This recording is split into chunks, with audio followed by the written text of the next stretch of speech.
What's going on YouTube? Pistol Pete here. Today we're going to be doing a chopping battle of the budget buoys. So I picked here 5 of this around the same size buoys, you know, because I have the, you know, a couple like the, and again, this is the budget, but you know, I could have thrown in the, you know, Giant Killer and the Mega Preacher, all that stuff, but then I want to try to keep it more fair. So I'm treating all around the same size, you know, give or take. So a little bit different shape, but we're going to see right now, this one's going to be strictly just on chopping. We're going to see how these things do for chopping through the log here. We're going to give 10 hits with each blade and see which one takes out the most material and does the most damage. So starting here, we have one of my absolute favorite budget buoys, which is the Black Mule buoy by Rough Rider. Here we have the Cisco buoy. I believe I don't know if it's the Western buoy, just called Cisco buoy. Awesome buoy. Here is the, I believe this one is the Timber Rattler. Yeah, the Timber Rattler sawback buoy. Yeah, it's thin, the tip's thin, but this is going to be a chopping one. This is going to be about the tip, so. And this did really bad with batoning. It kind of warped the blade a little bit, but again, we're doing chopping here. Here is the Renegade buoy. The Renegade buoy, awesome buoy. I recommend that one too. That one's good. This one here is the Black Ronin. This one's a Black Ronin machete. So, but you know, it's still, people still use it as a buoy, and I still, it looks like a buoy to me more than a machete. So we're gonna see how it goes. We're gonna smash it. Like I said, 10 hits to the log or the board, and see which one is the most effective. Alrighty. Stay tuned. Okay, we're gonna start with the Black Ronin and go from there. So I only have this particle type board to do this testing on, so hopefully it works good for you guys, but I think it'll still do pretty good. All right, so 10 hits with each blade.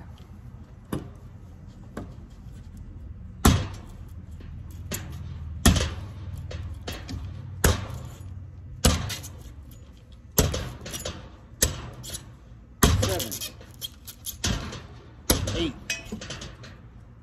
9, 10. So I try to keep it in the same area, and I'm gonna try to hit with the same power each time. So we'll see how that goes. Okay, next up, the Sawback buoy by Timber Rattler here. See how this one does.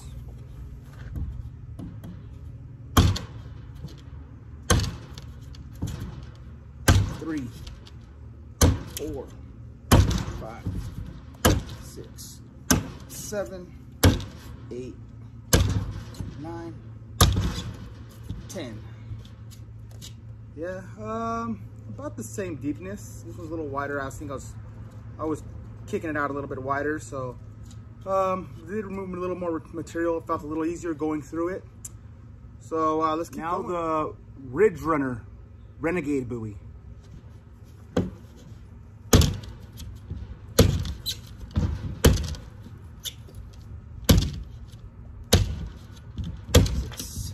7, 8, 9, 10. Okay, a little shallower than the other two. Let's go. Okay, now we're up to this one here is one of my favorites, the Black Mule buoy by Rough Rider. And let's see how this one does. Right here.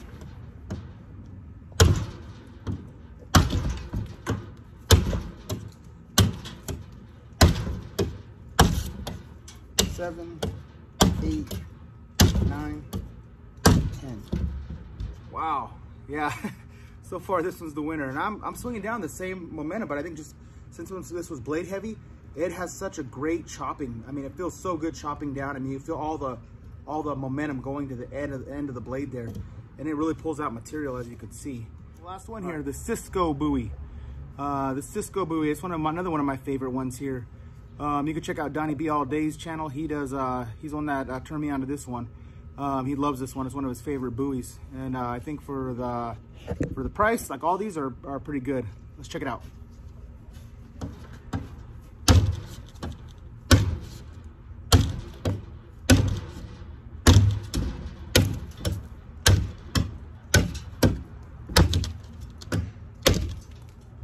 Ooh, wow, that might even be a tie. Let me come around here. So, let's see that. There's all the different levels there. Wow. So I think, put you back down here. Yeah, I mean, I think I have them in order as far as choppers. It looks like that's okay. Check out that damage one by one. So here was the Black Ronin. Here was the Timber Rattler Sawback Bowie. Here was the Renegade Bowie.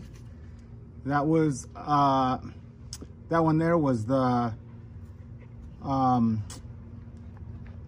Black Mule Bowie by Rough Rider. And then that one there was a Cisco Bowie. So let me back it up to show you all. Yeah, it's almost like it went in the order as tested here, as demonstrated. These two are really close. Maybe you guys can tell me in the comment section. Those are really close. And I was trying to go the same power on each one. Those are both really good choppers. You know, and that Cisco has a super fat belly, so it comes down with force and takes out material. But that Black Mule is right there with it. If I had to guess, I would say the Cisco took a little more out there. These were just a little more shallower. But again, these are a little thinner blades, less front heavy. So I kind of assumed they weren't going to be that great of choppers. But all in all, not bad for 10 chops. 10 chops with each one. All right, ladies and gentlemen, that wraps up my review and I shouldn't say my review, my demonstration on which is the best budget chopper. And I would say by a very small margin, but still one is going to be that Cisco Bowie, first place.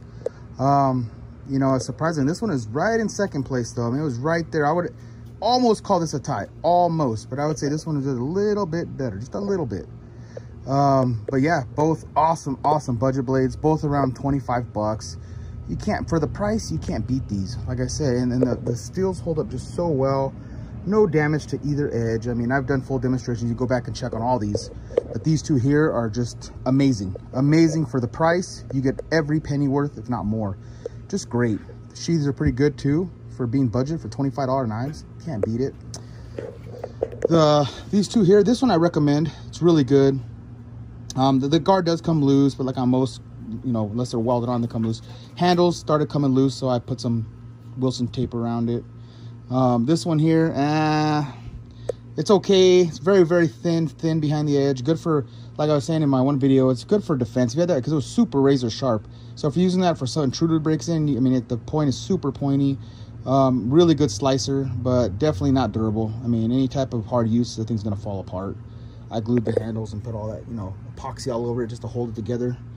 But wouldn't recommend that. And this last one too. This last one is more classified as a machete, but it holds up pretty good. It holds up pretty good. You know, the design, it's, the handle looks like it'd be nice and comfortable, but it's a little awkward. Thin blade, it's same thing, thin, again, thin tipped, thin edge. So the edge doesn't hold up too well. You know, do any type of batoning with these two here, these last two, are just gonna warp the blade. It's gonna damage it. It'll jack it up.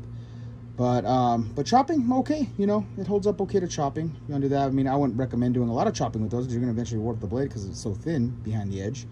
But not bad. But these three here are winners, in my opinion. These three here, you know, you can't go wrong. This one here is a little less reliable, but they're all around the same price, 25 bucks. If you like the look of that one, you can't go wrong. You can't go wrong either. It'll hold up to, you know, unless you know, go crazy. I was batoning and doing everything with it, trying to test it. But these two here though, A+ for budget buoys, for the price, for 25 bucks or less, you know, depending on where you get it from, you cannot go wrong with either one of those. Awesome choppers, awesome thick tips, great steel. The steel that they're made of is just awesome. I mean, the edge holds up really well. The sheaths are even well made. Yeah, nothing more I could say about these two budgets. And you saw how they did on the chopping, man. They did pretty good on the chopping video. 10 hits. All right, YouTube, please like and subscribe. And until next knife, gun, or whatever,